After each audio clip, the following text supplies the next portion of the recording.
En lisant le chapitre 16 des Actes, nous trouvons un exemple classique. Ce que nous trouvons là, si vous vous en souvenez, c'est un serviteur de Dieu, Paul, dont la vie personnelle, en ce qui concerne le péché, est au bénéfice du sang précieux et de toute sa vertu.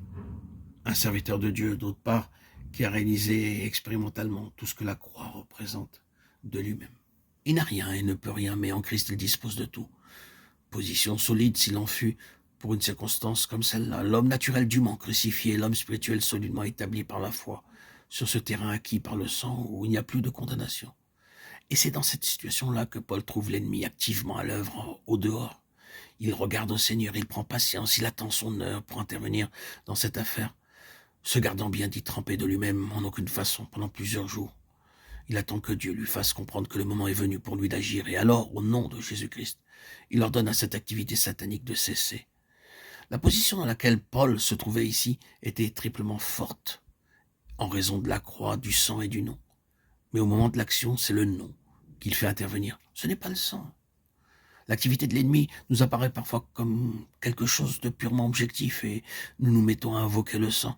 Mais l'action du sang doit déjà nous être acquise à ce moment-là. Car si nos propres cœurs ne sont pas au bénéfice du sang et de tout ce que le sang signifie, nous risquons de voir l'ennemi se retourner contre nous. Ce n'est pas le sang que Paul a invoqué contre l'ennemi, c'est le nom. Il est entré en ligne au nom de Jésus.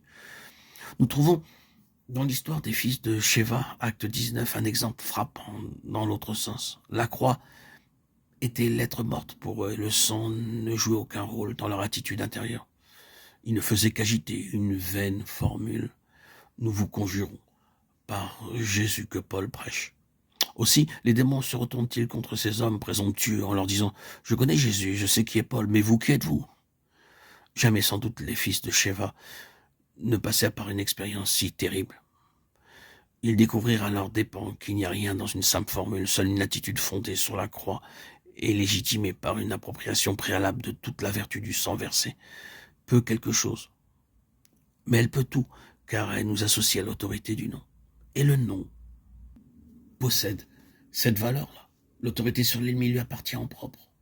Dieu l'a souverainement élevé et lui a donné le nom qui est au-dessus de tout nom, afin qu'au nom de Jésus, tout genou fléchisse dans les cieux, sur la terre et sous la terre. Il a ressuscité des morts et l'a fait asseoir à sa droite dans les lieux célestes, bien au-dessus de toute domination, de toute autorité, de toute puissance, de toute dignité et de tout nom qui se peut nommer, non seulement dans le siècle présent, mais encore dans le siècle à venir. C'est l'élévation suprême du Seigneur Jésus qui est représentée par le nom. Ainsi, le sang établit une séparation de fait entre nous et le péché. La croix nous sépare de notre personnalité, de notre vie propre. Et le nom nous associe à un Seigneur souverainement élevé, en nous rendant participants de l'autorité de son trône. Sans en dire davantage, nous avons bon espoir que maintenant quelques-unes de nos difficultés vont se trouver résolues. Ou en tout cas, ce que nous verrons un peu plus clairement, la valeur particulière qui s'attache à ces choses, et que nous ne les prendrons plus les unes pour les autres. Nous réaliserons alors que ce nom qui nous est si cher ne saurait être invoqué sans mettre en cause l'honneur et la gloire de notre Seigneur. Et nous comprenons que s'il doit, lui, être honoré et glorifié en nous, il est essentiel que la question du péché soit tranchée, que nous soyons nous-mêmes mis de côté, que Christ ait en nous la première place, la place d'honneur, toute la place en toute chose.